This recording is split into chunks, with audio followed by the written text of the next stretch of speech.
Hello, and welcome to Unity of Fredericksburg.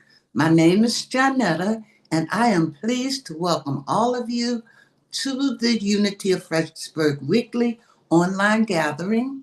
At Unity of Fredericksburg, we are advancing the movement of spiritual awakening and transformation through unity, a positive path for spiritual living.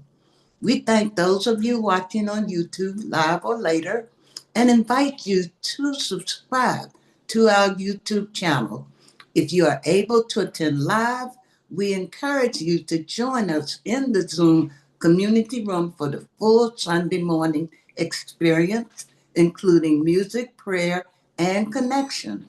Our weekly newsletter includes the Sunday service link, and you can subscribe to receive that on our website at uofva.org. For everyone local to Central Virginia, Unity of Fredericksburg offers a variety of fun and enriching in person gatherings each month. That's every month. Subscribe to our weekly newsletter at uofva.org for all the details. Our message today comes from our minister, Reverend Cheryl Fair. And now, here's Reverend Fair. That's Reverend Cheryl. Thank you, Janetta. Thanks so much. And welcome, everyone.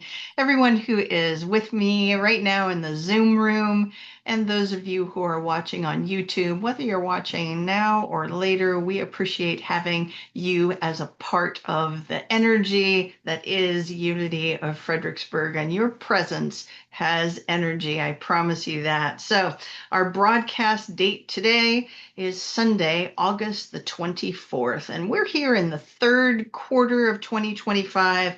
We are studying Unity's 12 powers. So we're doing one per Sunday. The 12 powers, if that's new to you, is what I call kind of a study set that Unity co-founder Charles Fillmore developed to help us get some understanding of our own divine nature. And today we are focusing on the power of will. So before I get talking, I'm going to let some Reader's Theater get us warmed up on the topic of the power of will. So hold on tight, and our Zoom host, Jason, is going to show us a video.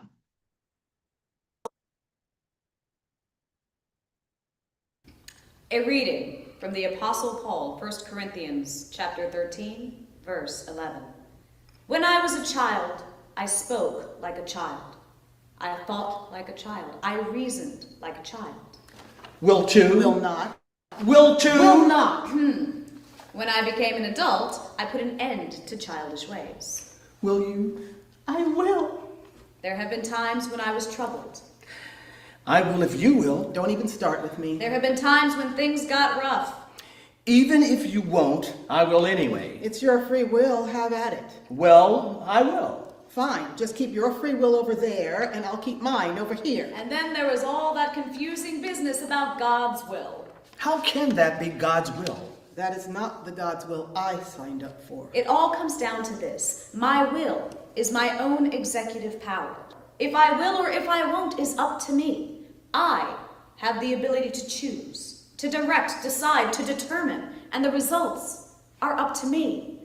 I can use my will too much. You will or else. Will not, absolutely not, never. Or I can leave it underdeveloped. Will you? I don't know, will you? But when I am in sync with my divine nature, my will is a truly awesome power. I can direct my thoughts and action to be the best I can be. I will. I feel good about this choice. I will too. The decision feels right. And think about it. Will is the fuel behind every move I make. What will I wear? Where will I go? When will I do it? We make choices all the time, and our choices shape our lives. Own your power. Take responsibility. Create your own good. I will. I will. Everyone together. I will.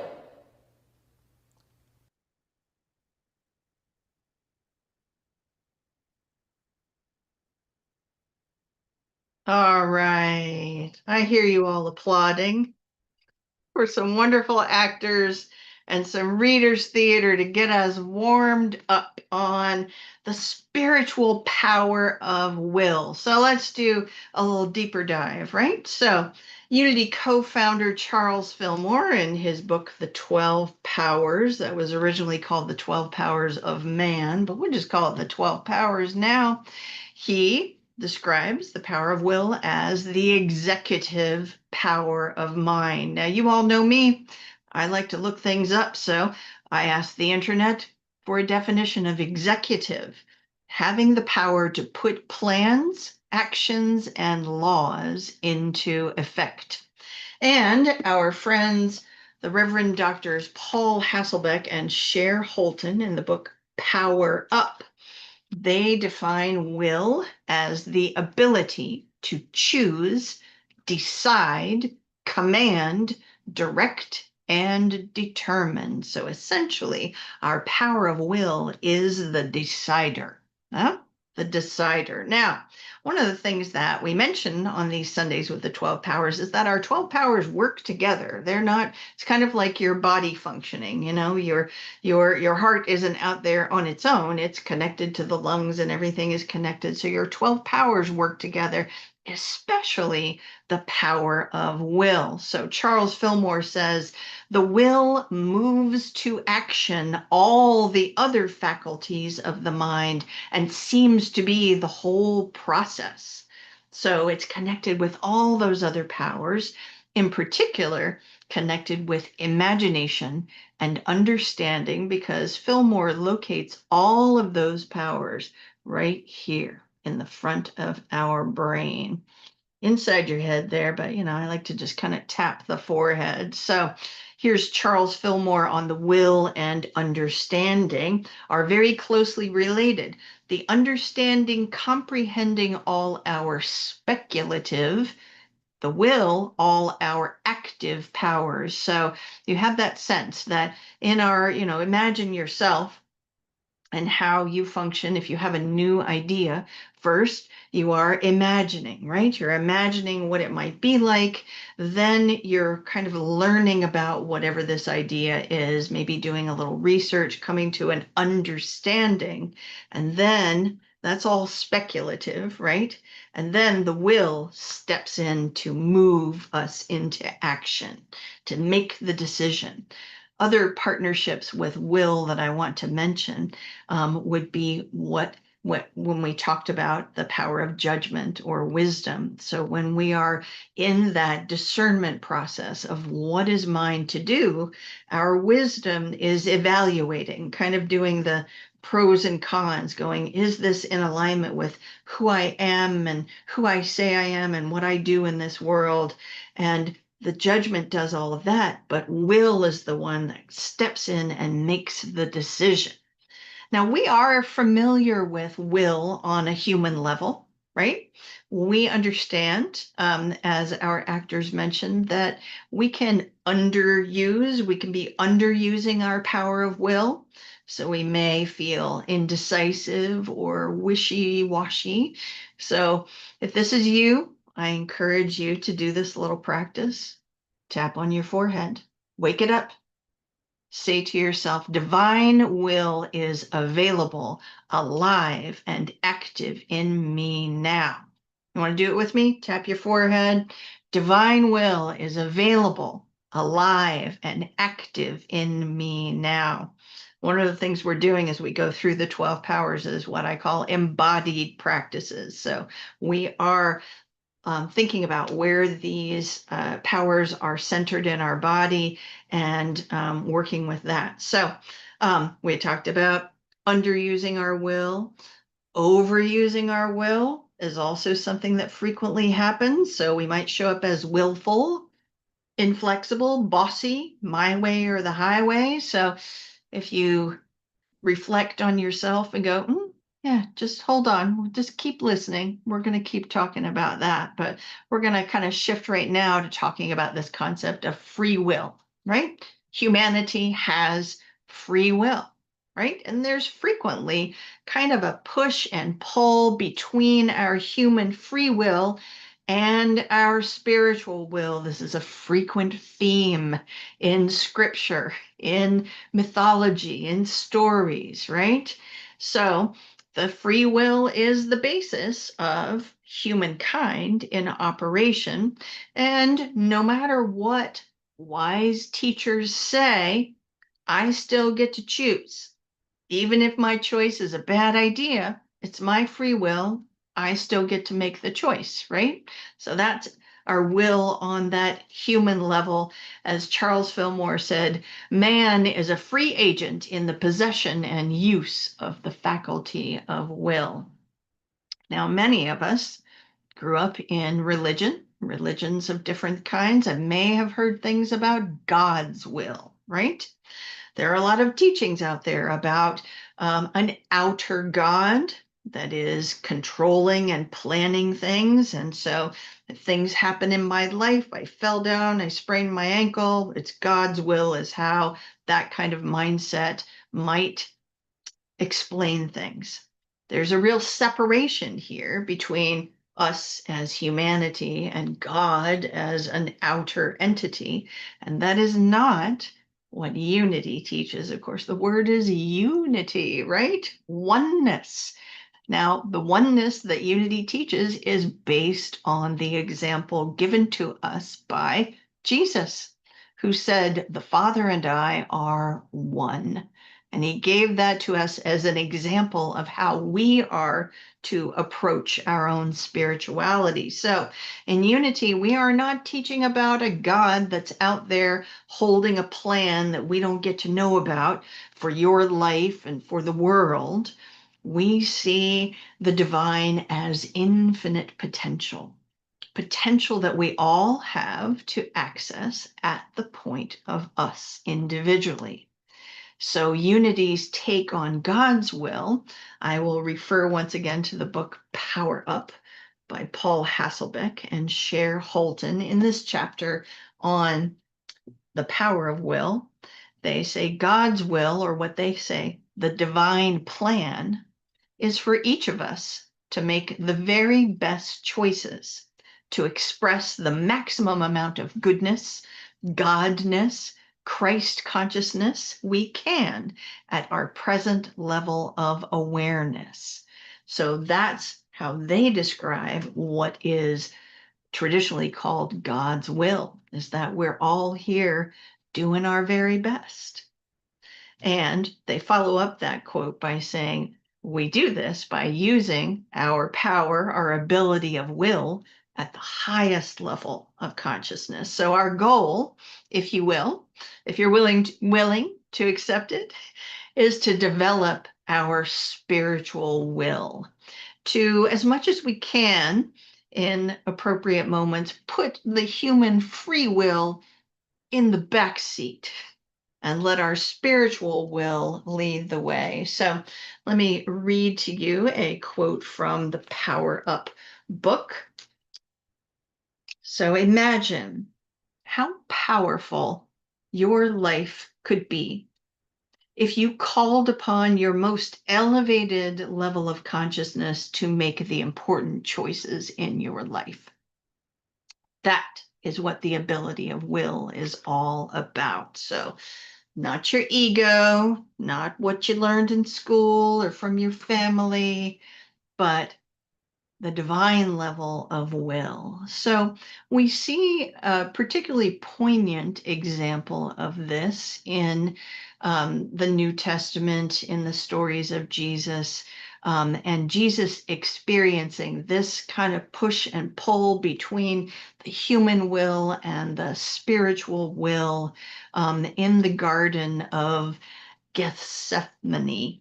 And I think in the moment I have mispronounced that, but I hope you'll forgive me that I'm just going to keep going. So on the night when Jesus was arrested, as the story goes, Jesus spent time in prayer. Now, of course, there's no way for anyone to have known exactly what Jesus was praying, but this is the story that we are given to work with.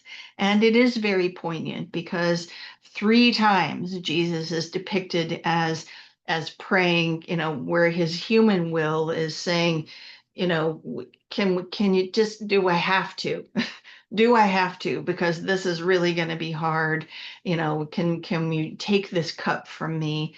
And 3 different times he's able to kind of just give it, let go, and let divine will take place. So there's a wonderful description of this in this book. I haven't introduced this book yet today, Divine Audacity by Reverend Linda Martella Whitsett. So here's what she has to say about that moment, that story of Jesus in the garden.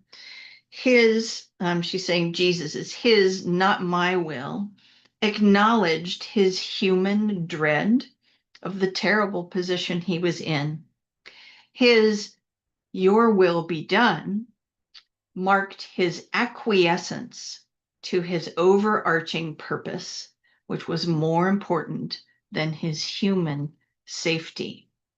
So, as I mentioned, this is a very poignant and powerful story. The stakes are really high at this point with Jesus and his ministry. But I'd like to suggest that this kind of inner discussion happens with us all the time, right? This discussion between our human will and our spiritual will. So do you recognize this kind of inner discussion in your life? Are there times when your free will, your ego is in the driver's seat, being in control? And are there times when you're willing to put that human will and all the things you know about the outer world in the back seat and go with your spiritual will? So when Jesus refers to this in a different part of the Gospel of Matthew, I'm quoting from chapter 7, verse 13, Jesus refers to this kind of discussion and the choice to go with the spiritual will as the narrow gate. Enter through the narrow gate, for the gate is wide and the road is easy that leads to destruction, and there are many who take it. So how easy is it for us to just kind of give in to what everyone else is doing or what we've been told to do by different sources? We experience pressure from lots of different sources in our human lives, right? Societal norms, expectations from loved ones, beliefs that we're holding ourselves, right? So let's go a little bit deeper. I want to look at the difference between willfulness. You know who you are if you're like, yes, I know I can be there. And willingness. So here's a quote from Charles Fillmore. As a product of the natural human, will is often a destructive force. So what is willfulness? So I looked that up. I asked the internet, what is willfulness? So it was defined for me as a stubborn, intentional disregard for facts, rules, or guidance, right? So that kind of like, I'm going to do it this way. I'm going to do it because I said I'm going to do it. This is how I do it, right? So is there an area in your life where you show up as willful? It doesn't always have to be obstinate. It can be just kind of, so one thing, an example that kept kind of coming up for me as I was preparing this is having a physical issue going on and refusing to seek medical attention. Willful. Having a relationship issue and refusing to have the conversation or take the steps that it would take. Lots of different examples. So how does willfulness show up in your life? We all do it, right? And then on the other side is, what is willingness?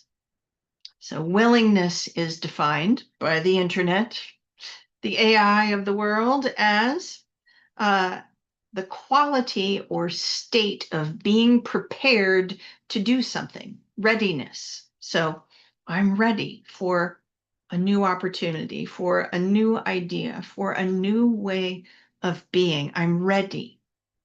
Here's a description again from Divine Audacity. She says, willingness is a state of allowing. Allowing is our capacity to welcome our experience and receive its gifts. Allowing is our ability to cooperate with rather than control the flow of divine ideas. So the challenge here is whatever it is that's showing up in your life, your gift is there in that moment. And how many times do we, put all our energy into trying to create something different? Well, I want it to be some other way, when perhaps we need to take a breath in that moment and allow, be willing, cooperate. This spirit of willingness is what opens our path to possibilities. Here are a couple other things from Divine Audacity, some wonderful statements. Willingness is accepting things as they are and finding our opportunities in the middle of our current circumstances. So based on that, here's an affirmation that you could try. I'm willing to be blessed and be a blessing in the midst of my difficult experience. Let me read that for you one more time. It's worth repeating, isn't it? I am willing to be blessed and be a blessing in the midst of my difficult experience. So, when it comes to this push and pull between our free will and our spiritual will, how do we know? How do we know when we're in alignment, when, we're dealing with the power of will? It's the decider, right? So how do we know? So similar to discussions we've had recently about our power of wisdom or judgment, we are assured that when our choice that we're making is in alignment with spiritual will, then it comes with a knowing, with a sense of peace and calm. So if you're still in your thoughts and doing your pros and cons and worrying and whatever, you're not quite there yet.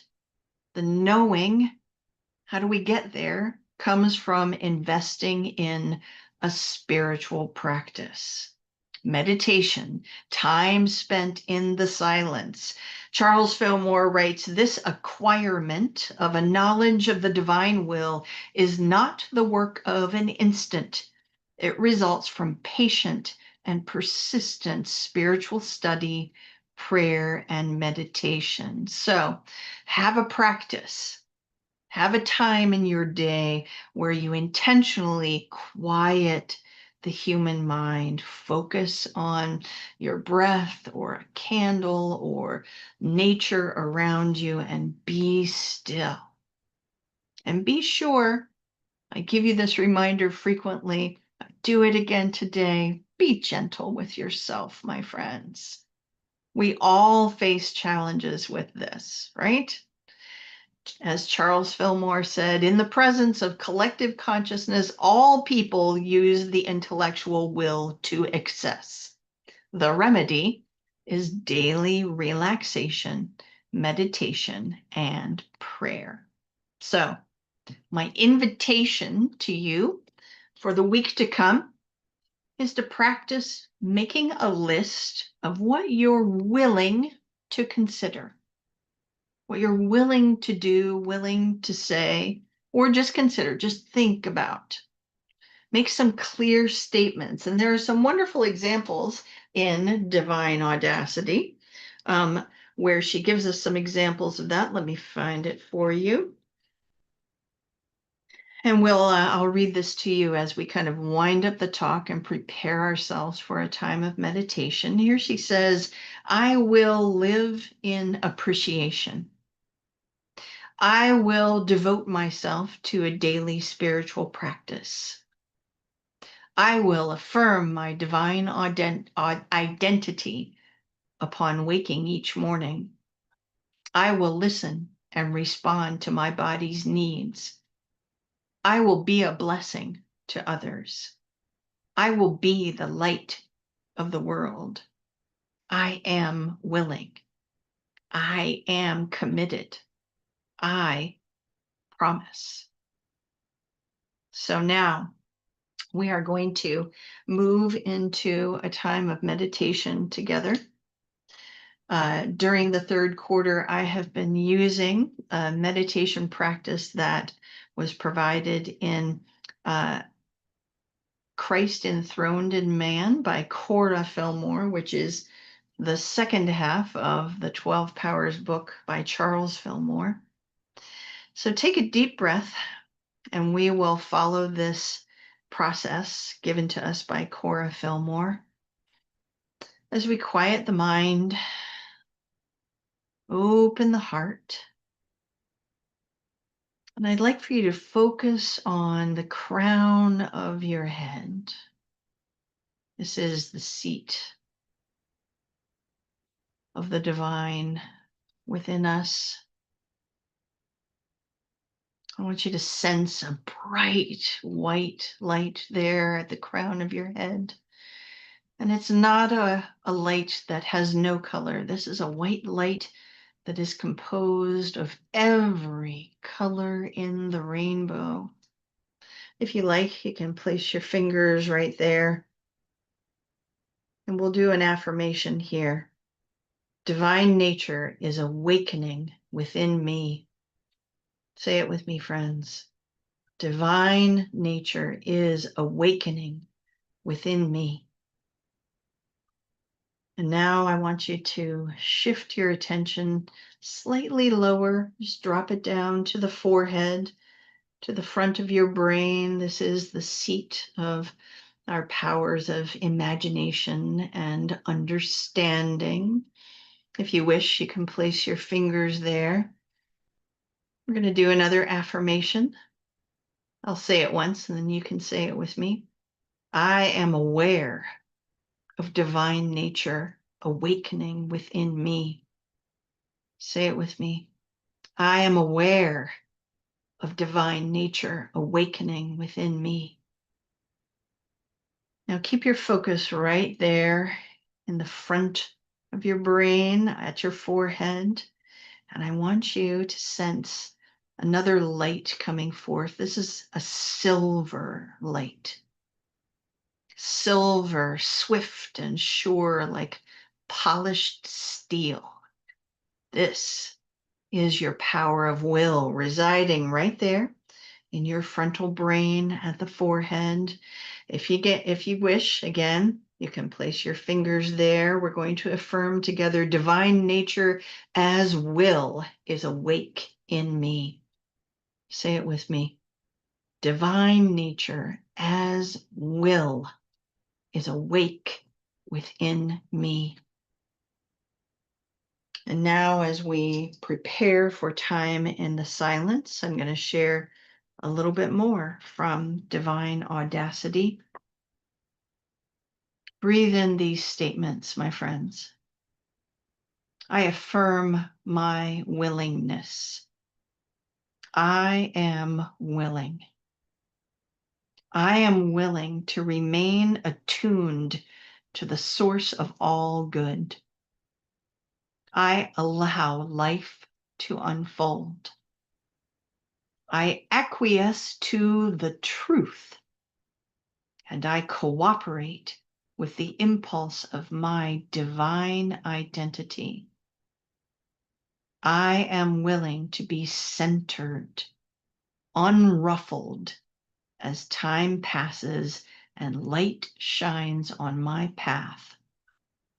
I am willing to courageously decide what I will have, do, and be.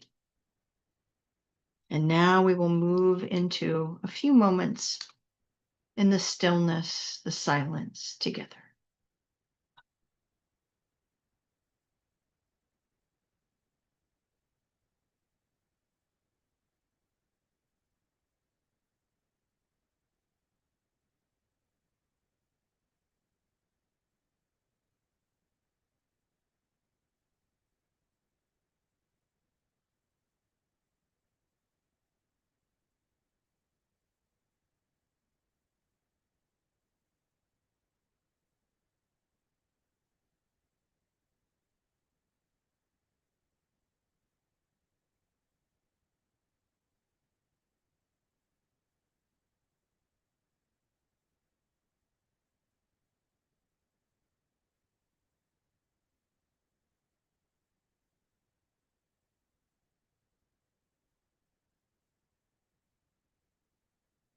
And now, as we begin to bring our awareness back to this moment, our focus remaining right there on the forehead, the silver light of will, I invite you to just gradually allow your focus to drift down all the way through the body, down to the feet. We want to bring our focus to the feet because this is where our divine power of will connects with the ground of the material world and translates into making steps and taking action. Here are a couple of affirmations paraphrased from Cora Fillmore. I know that divine will is having its perfect way in me. I am expressing the perfect balance of free will and spiritual will right here, right now. And our final affirmation, and I invite you, if you wish, to put your hand right on your heart space. I like to anchor affirmations in my heart space and in the body. Here is our closing affirmation. Divine will is mine to choose and direct my life with ease. Say it with me, friends. Divine will is mine to choose and direct my life with ease. So it is. Thank you so much for being here, my friends, and I hope to see you again soon. And right now, I'm going to turn things over to our service leader, Johnetta. All right. Thank you, Reverend Cheryl. And thanks for watching the weekly broadcast from Unity of Fredericksburg. Visit our website, uofva.org, to learn more about our mission of spiritual awakening and transformation, and support our ministry with your financial donation. Thanks again for watching, and see you next time.